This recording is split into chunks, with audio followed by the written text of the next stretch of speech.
This is most tranquil.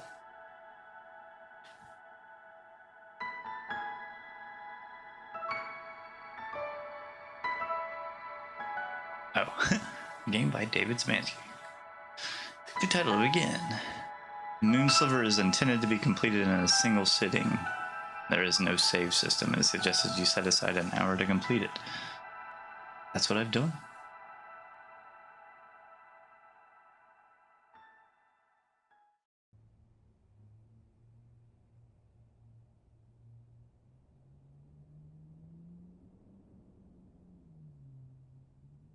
Left mouse button. Let's interact.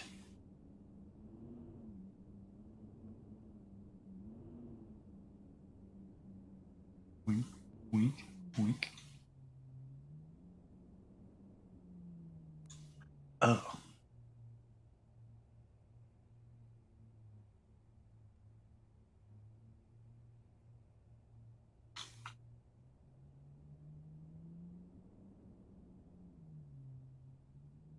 Ellie was a sullen and beautiful girl, the youngest of all of them, with a mind unfit for lofty thoughts. She had once come in here to see if there was any old firewood, otherwise she stayed in her cluttered house, where it was warm and familiar.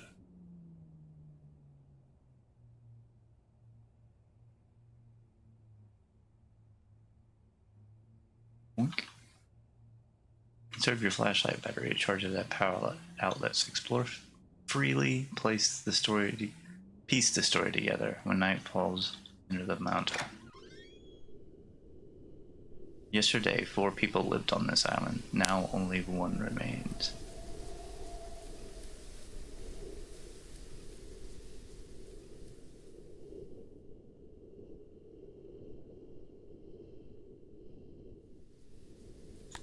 Oh, I thought I was looking at a scene. What's up, pirate? How are you doing? It's called the Moon Sliver. It's one of David Szymanski's earlier games. The night was wild and cold. Monstrous tracks leading from the hatch were brand new. The wind quickly erased them. It's like one of his narrative driven games.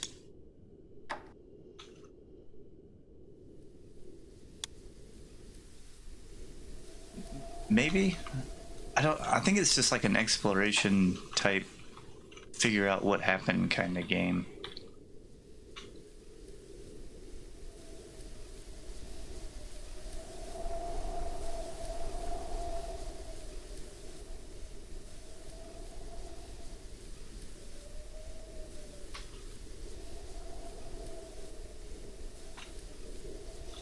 What's in here?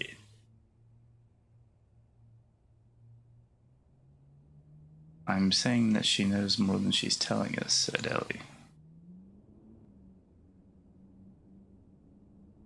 Yeah, no, for real. No sea breeze for this area somehow. What is your problem with Issa? Daniel said, putting his book down. He was annoyed at being interrupted here.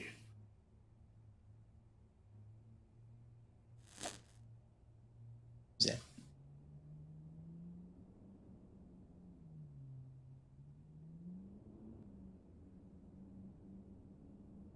my problem is that she's a liar, said Ellie angrily, fiddling with the knobs on the machine as she paced around.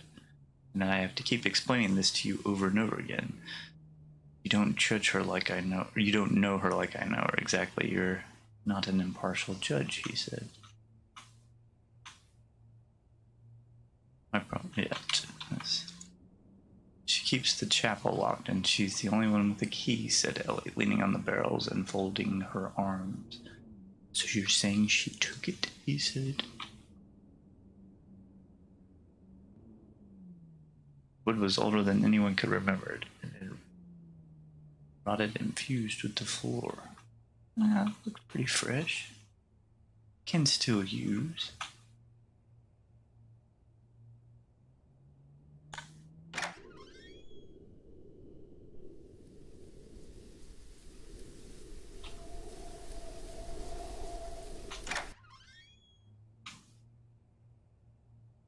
Lisa kept a smile on her face, although she did not feel like smiling. Hey, another flashlight? She sat down beside the flashlight. What about Ellie? Has Ellie mentioned anything to you? She said. She didn't take it either, he said. Nor did I, or nor did Abel, she said, and yet it's gone.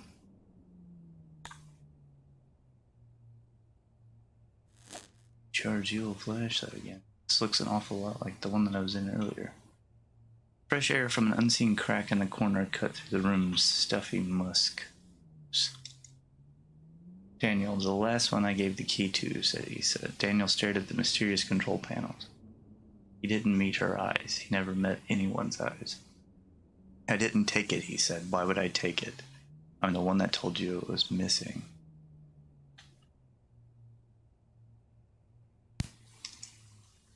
The rusted junk cast shadows on the opposite wall.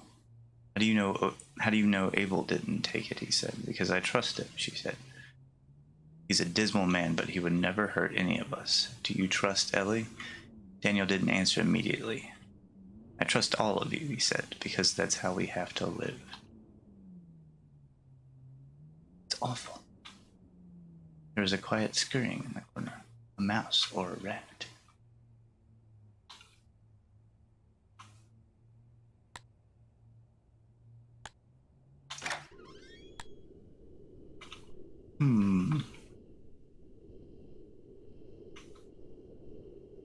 A strange acidic smell emanated from the pipe.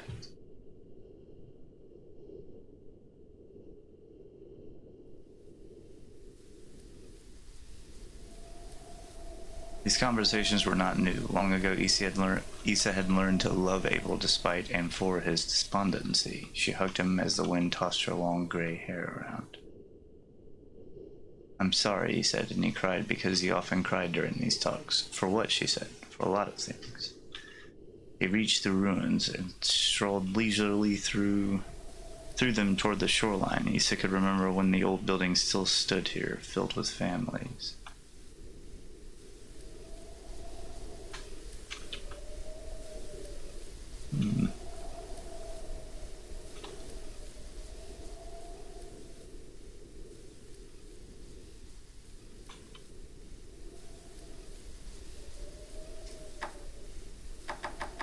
No!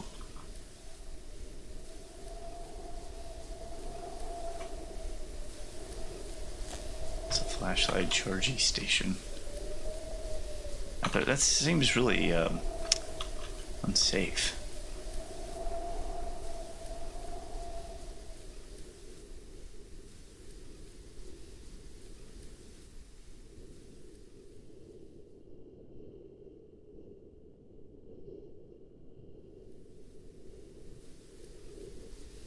What is this? Yesterday, oh, yeah. Yeah, this is where I came from originally.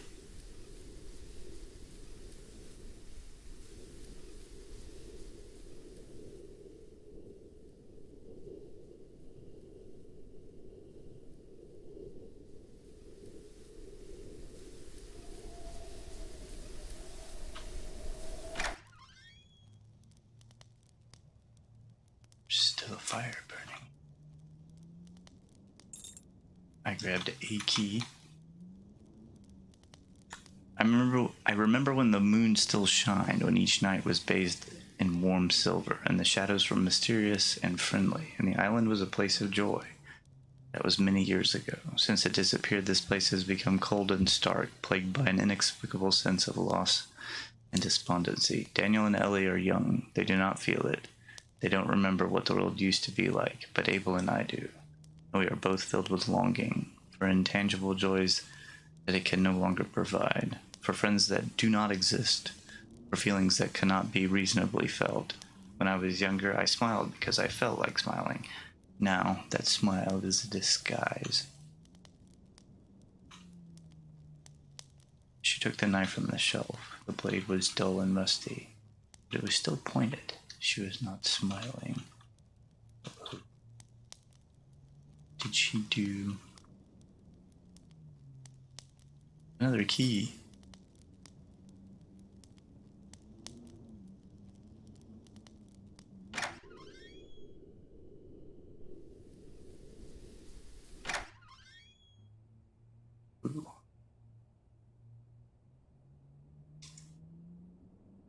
They can make more candles. They couldn't make more wood.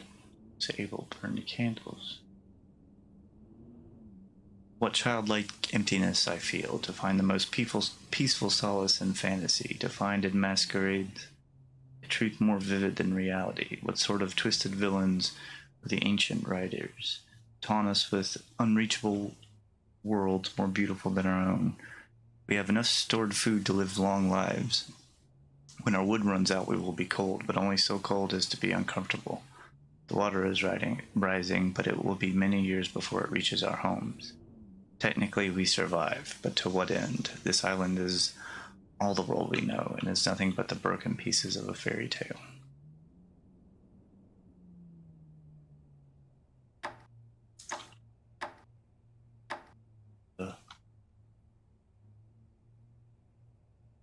Maybe that's a key I don't have yet. Abel read to escape. Daniel read to feed his lofty, strange thoughts. Issa read to pass the time. But Ellie, as far as Abel knew, she hadn't opened a book in years. What did she do all day? He didn't know. Sometimes he worried about her. He worried about all of them. Were they as melancholy as he was?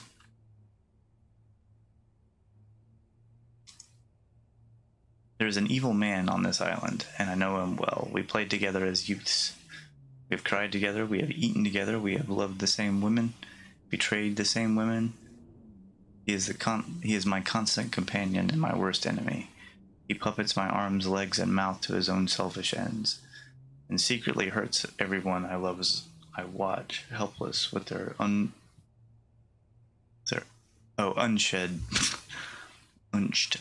unshed, unfelt blood on my hands.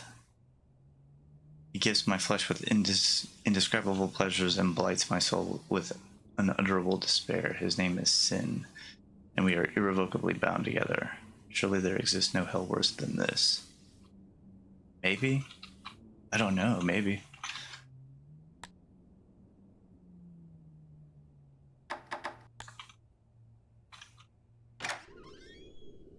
I'm going into this completely blind. I'm interested to see what his more narrative-driven stuff is. I've got 2 other games by him that I'm going to check out. David Szymanski's got quite the imagination on him. What were you and Abel doing at his house yesterday while I was climbing the mountain? He answered, casually flipping through the book on her table. It was covered in dust. Covered in dusk.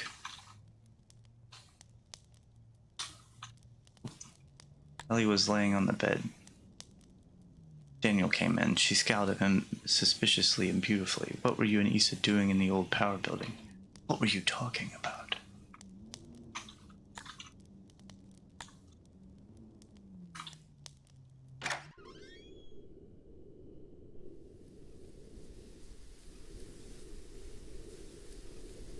It looks like they might have had power lines at some point. Hey, this one's got a skylight.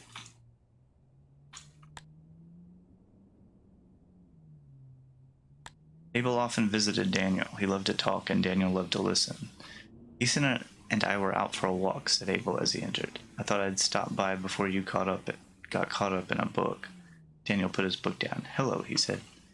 His expression confused Abel. Daniel stared at the pile of wood. He hadn't burned wood for months. Let's talk about Ellie instead. Abel was silent for a moment. What about Ellie? He said. Daniel didn't need to answer. Abel swallowed. All right, let's talk about Ellie.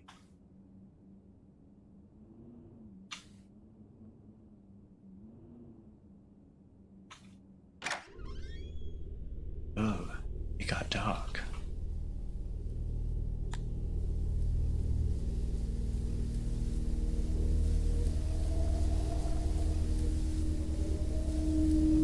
It's another one of these things. The door had rusted shut. It would never open.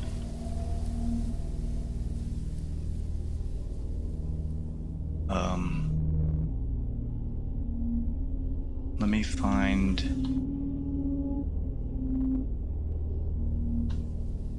one of those rechargey stations.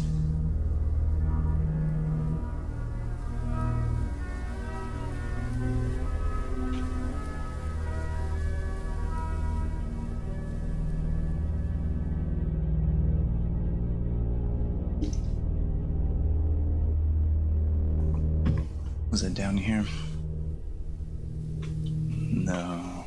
Wait. Is there one in here? No.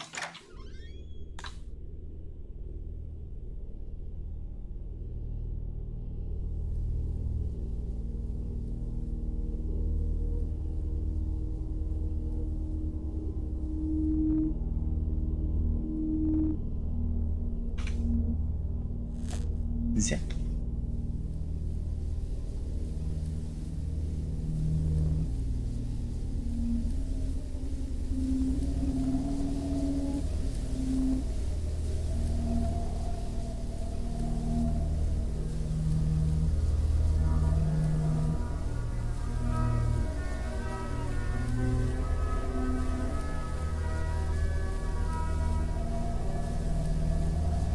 Said to head into the mountains at nightfall.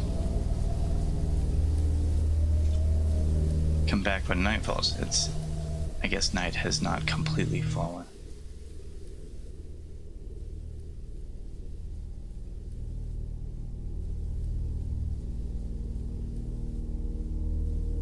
Ah, there was another one right there.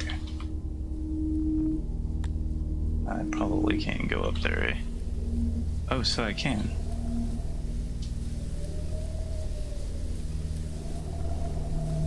Daniel carefully made his way along the ridge.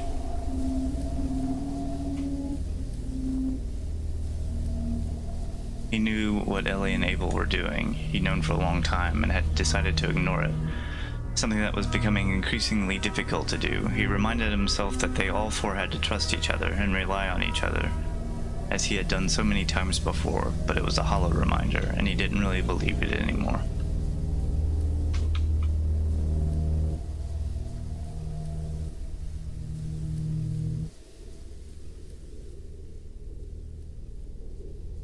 He sat cross-legged on the very peak of the mountain, staring off to the horizon. What was out there, he did not know and did not think it knowable.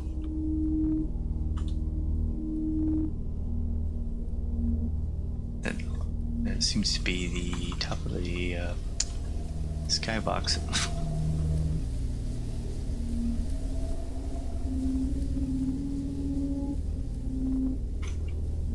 Should come down this way. Daniel carefully, yeah.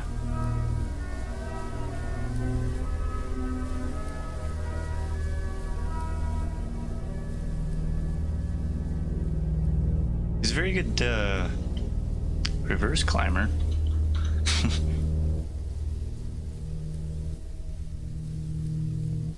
Let's see what else we can find. What is this thing? The mysterious liquid had drained from the tank and into the water long ago. Uh-oh.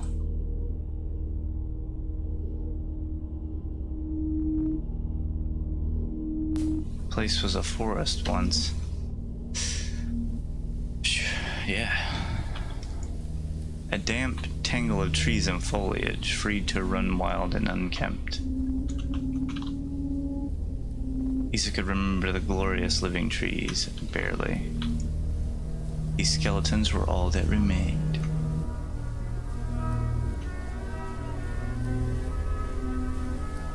Indeed.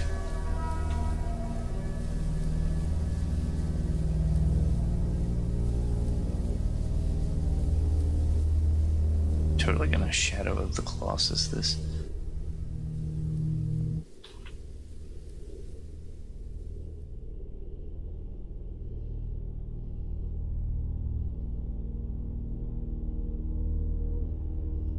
I wonder if fall damage is a thing.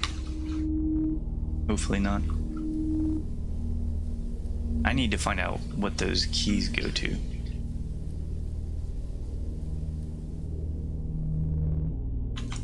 Back when night falls.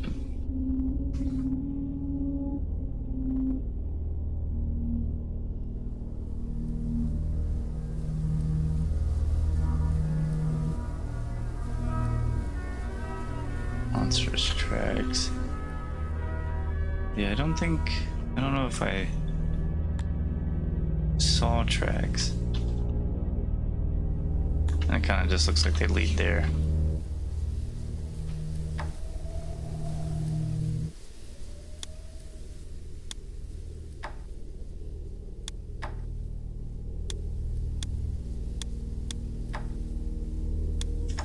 have a feeling I missed something for that. I'm gonna run back through everything, especially since I have keys now.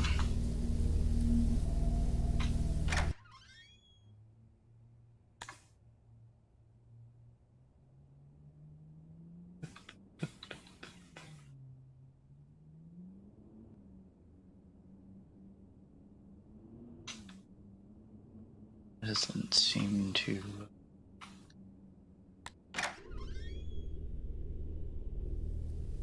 give any indication.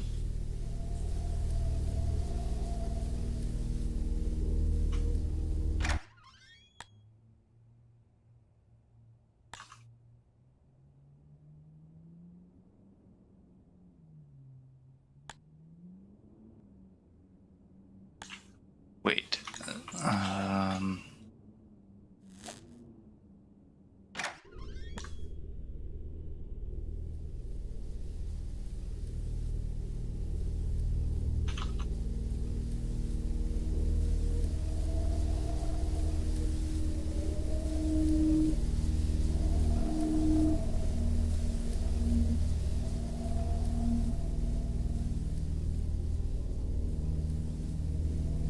Yeah, this building. This building was locked, wasn't it?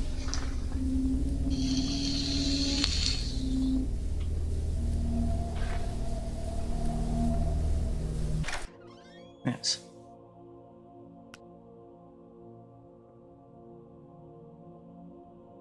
Daniel was still thinking about his talk with Abel the day before as he absent-mindedly picked the book up. Something caught his eye, or rather the lack of something.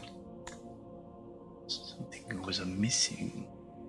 The Moon Sliver was gone. Somebody stole the Moon Sliver. That's what they were talking about. O world, O prison dingy white, a ghostly shadow gray, your whelming lies of false delight are dark and cold as moonless night and bleak as sunless day. Yeah, no cheers to. The word of Hector I, the first. The Moon Sliver was written by the pure spring rain upon pages of dried leaves and found by noble Hector. The moon spoke to Hector, saying, "Take this, the Moon Sliver, and make for it a place in the chapel of infinite light, for it is a holy document. Men cannot read it, but its every letter is known to the demons of the night and greatly feared. Know that it will protect you, even should my light cease to bathe the night in holy silver. Give it a place of honor and treat it as a prized possession, for it is your weapon against evil." And so Hector took the Moon Sliver and placed it in the chapel of infinite light upon a silver pedestal, and the night was warm with light, and the day was bright with warmth. Okay, Hector. Oh, the word of Hector 4, so I was correct. Again, the moon came to Hector in a dream. "The woodland teeth is vanquished," it said. "Your people are safe now, but it still waits, lurking in the depths. It fears the Moon Sliver, and it will not dare appear again while the holy document remains in your possession. But know this, should the Moon Sliver ever be destroyed, even my divine light will not be able to save you from the wrath of the woodland teeth and the darkness of hell. Keep it safe, keep it ready, and may you live in prosperity on this island that I have given you. Let your prosperity be a sign that the words I speak are true." Word effect. I read these out of order.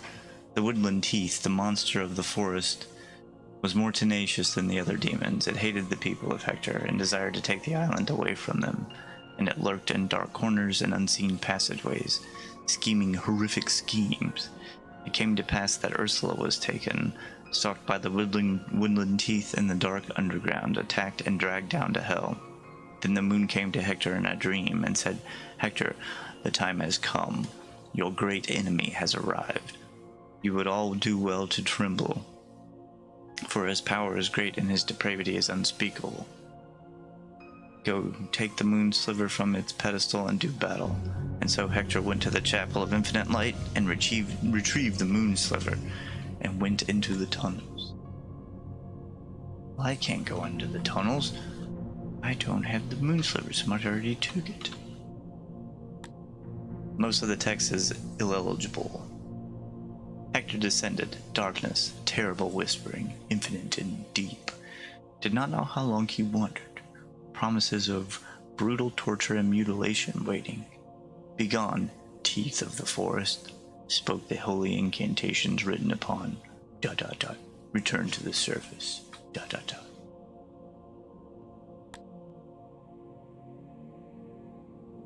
Well, yeah, I guess, maybe, yeah, I guess.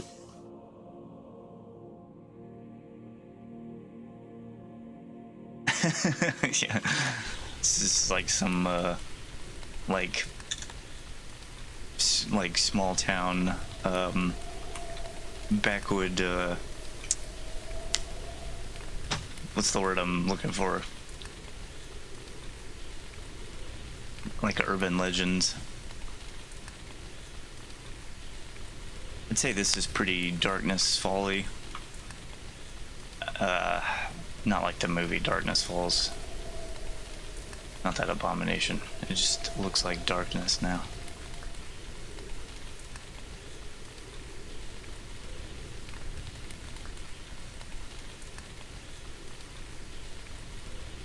Is it nighttime enough? Come back when the night falls.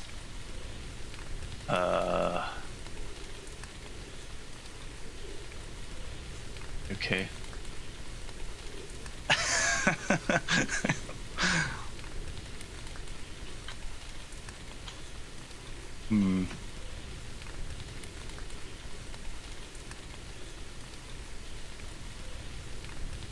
Okay, for a second that looked like an arrow pointing left.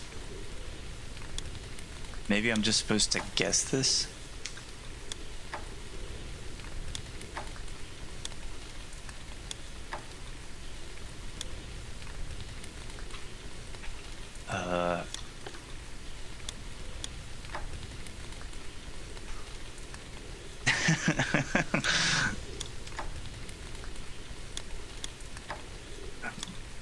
Oh no. Well, I was gonna say, knowing Szymanski, it's probably some build engines game sequence, but I'll come back. I need to recharge my flashlight. Lest I get caught in the dark.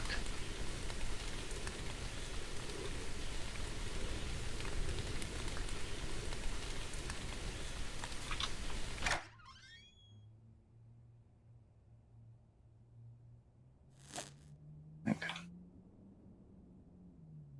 These things, I don't know what they are. I don't know if they're supposed to be hinty or not.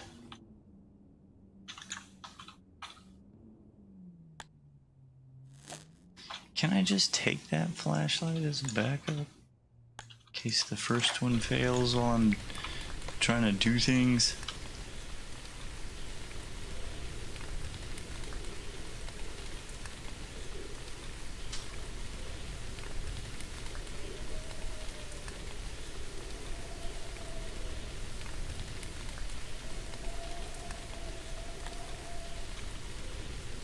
Yeah, I mean, it's like the night, but night hasn't fallen.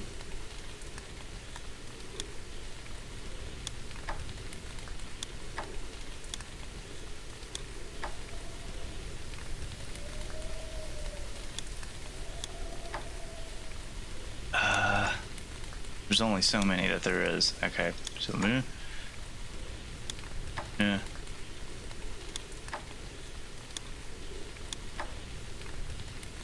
I tried that one.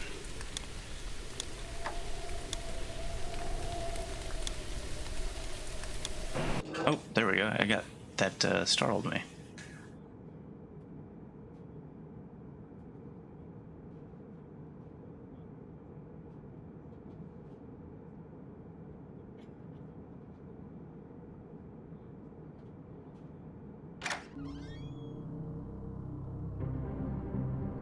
Phew. Ellie was uneasy. The darkness had never felt this menacing before. It seemed alive, watchful.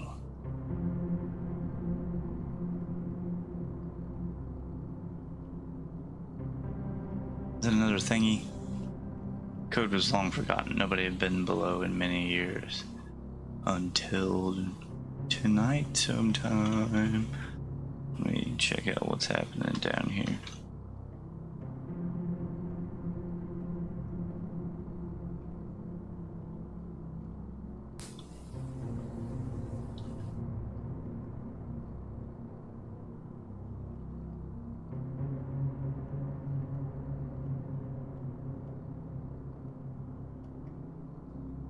Oh no.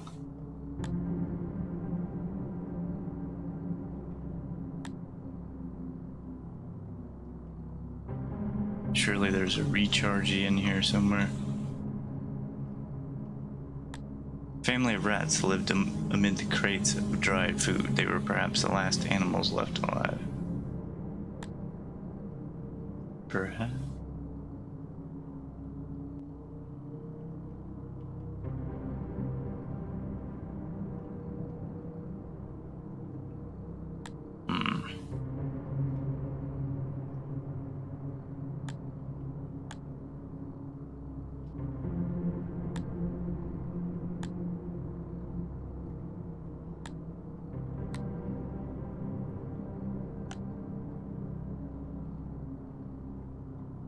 Ellie. Daniel's voice echoed around the tunnels. Silence. She couldn't explain the feeling. It was as though something was lurking around every corner, staying out of sight, staying ahead of her. Well, quit following it. Daniel heard soft scratching, footsteps behind him. He turned and shined his flashlight around the tunnel. Nothing. I shouldn't have done that. I lost my bearings slightly there.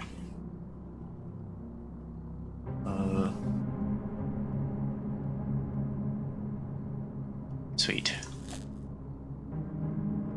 That's where I came in.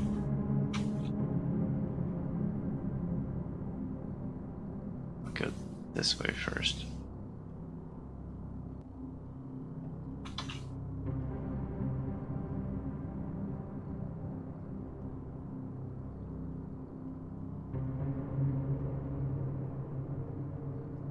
I thought it was going to be pool tables. She never felt like this before. She knew these tunnels well. She had been down here hundreds of times, yet she was lost. Lost, confused, and afraid.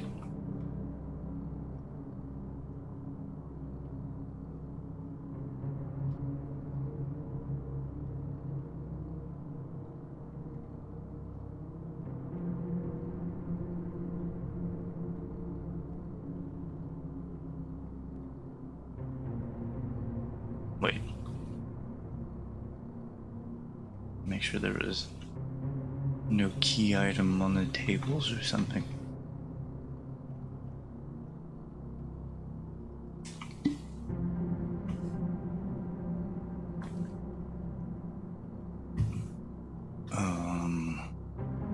Yeah, okay. Oh. Toward dead end.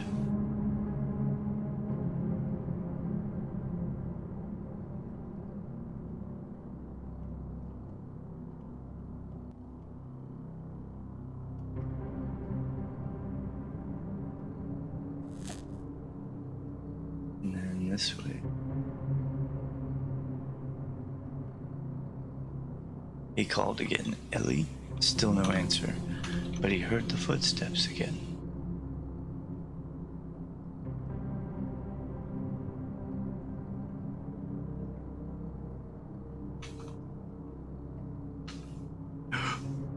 What is this? He didn't even have time to cry out at this shadow silhouetted in his flashlight beam, lunging towards him.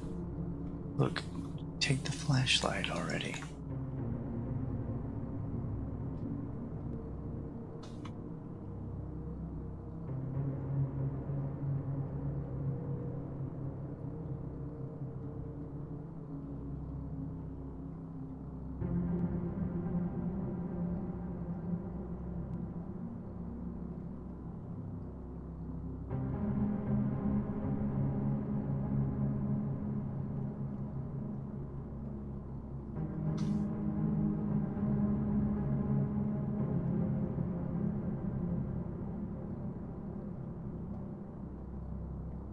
This is a long one.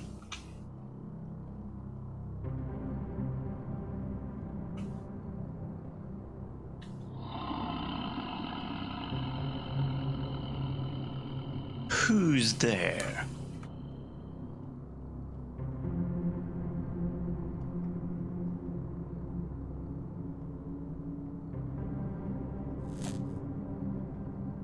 She felt its breath before she felt its claws, and then she was gone.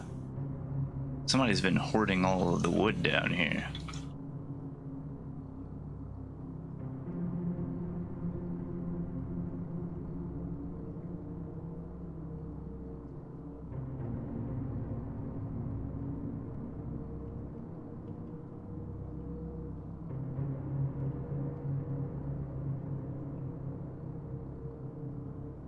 I think that maybe only leaves that other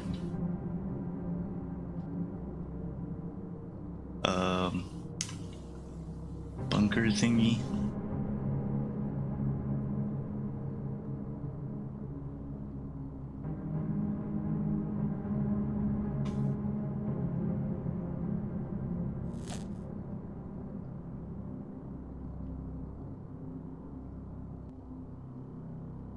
That's what I'm trying to figure out. I'm thinking maybe, I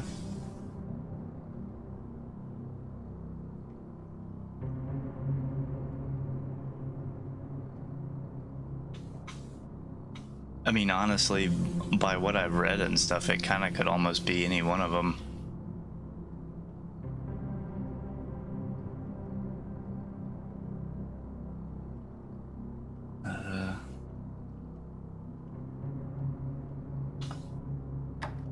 Okay. Do the same patterns.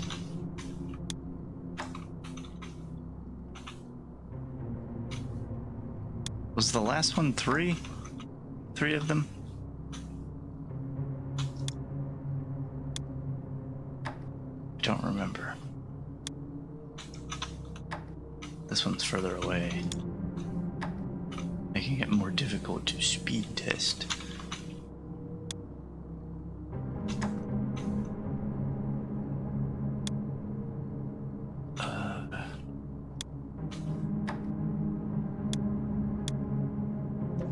There we go. Ooh. They had to know the truth, and Hector would not tell it. So down here, where nobody would find him, he wrote on scraps of paper. Maybe someday someone would discover them. Well, here I am. Where are these scraps of paper?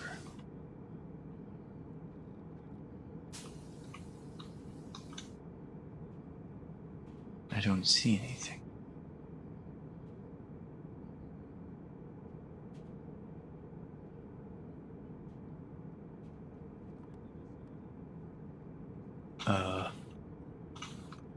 Well.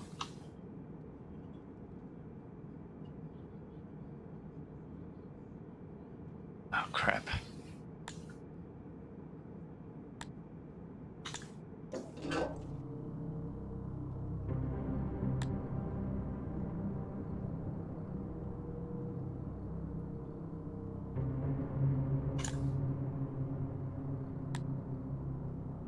Left or right, left or right. I think it was right. I think.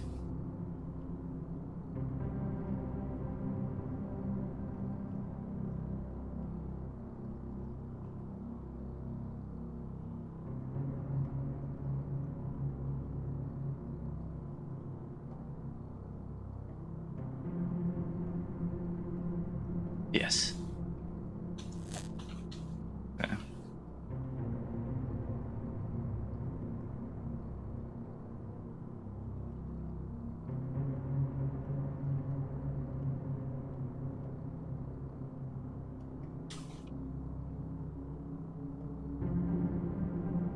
Oh yeah, the codes. Yeah, yeah. There doesn't seem to be.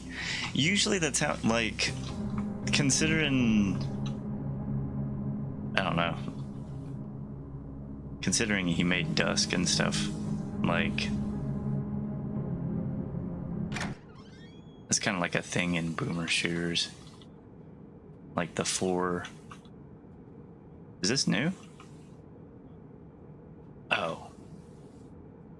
No, I think this is just the entrance, yeah. Like in Duke Nukem 3D, there's always like a... Or Shadow Warrior, there's always like a... whatever, like a 4-button password or whatever that you just kind of gotta crack.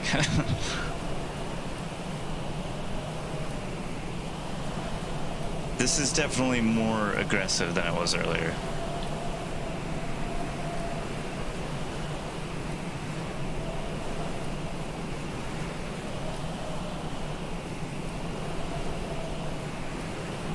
Return to the mountain.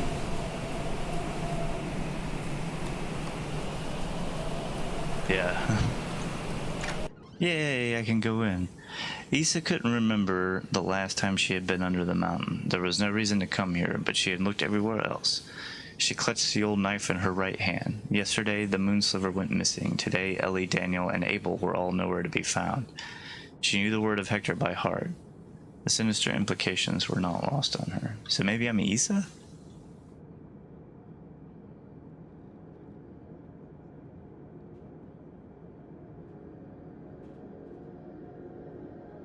Ellie, she called. Daniel? Abel? Mario? Abel heard her and answered, I'm here. There was something strange about his voice, something Issa didn't like. What are you doing here? I am reading of ages past, he said. Do you know where Ellie and Daniel are, she said. I do not, he said. They are missing, she said. They are missing and the Moon Sliver is missing. Do you understand me? Do you understand what this implies? I do, he said. Night will fall in a few hours, and we need to stick together. We can sleep in the same house, mine or yours. We'll keep the fire burning, we'll keep the door locked, and we will pray, Abel. We will pray to the unseen moon for mercy and protection. Are you happy here, Issa? We can't stay in the dark. It thrives in the dark. Are you happy? Yes, I'm happy. Please, Abel. There were tears in his eyes, and he struggled to control his voice. Issa, I know you. I know every inch of you. And I know every corner of your mind. You aren't happy. None of us are happy. Issa didn't respond. I'm staying here. The tears were flowing freely now. I would like it if you stayed with me. Issa, please stay with me. We'll find you, Abel.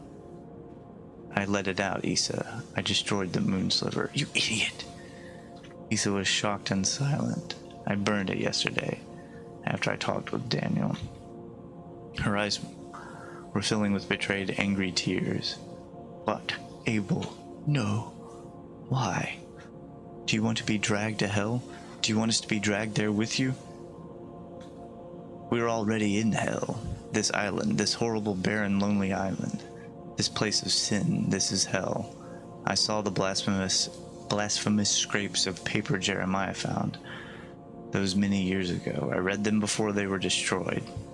Perhaps I was the only one who did, and I did not believe them.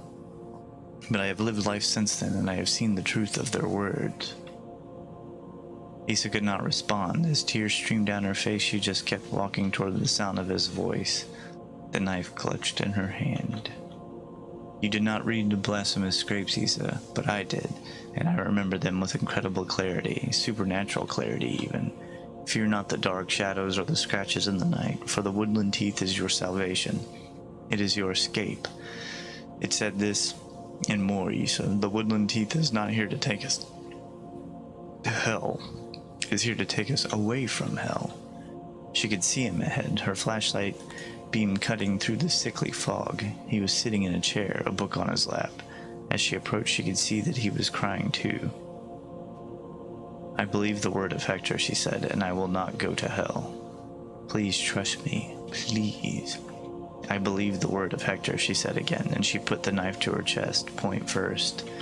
No, Issa, please don't. Stay with me. Don't leave me alone. I love you, she spat tearfully. I love you so much. She closed her eyes and pushed. She remembered where the heart was located from one of her father's old books. Abel was too slow to catch her falling body. He knelt beside her and sobbed for some time. He was not a strong young man anymore, but Issa's body was light. He would take her out to the water. She had always loved the water. But then what? Read? Read until it found him? No, he didn't feel like reading anymore. He was ready to be rid of this entire cursed island, books and all. He would simply wander aimlessly and freely to take one last look at the island and feel the wind blowing the memories away.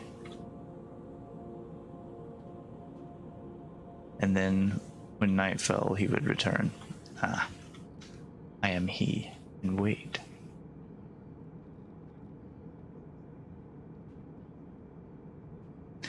Oh.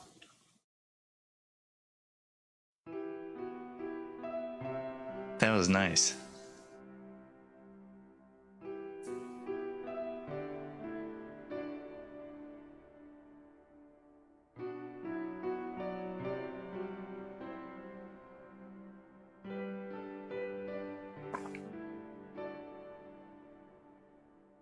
Yes, indeed.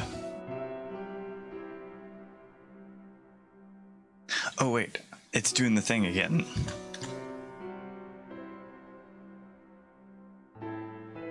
Morning dawn on the empty island, cold and bright and windy. The Moon Sliver. Created by Jefe Queso, David Szymanski.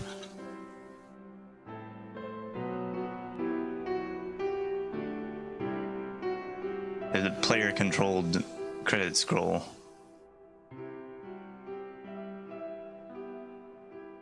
Oh, dedicated it to his wife. The end. Wicked.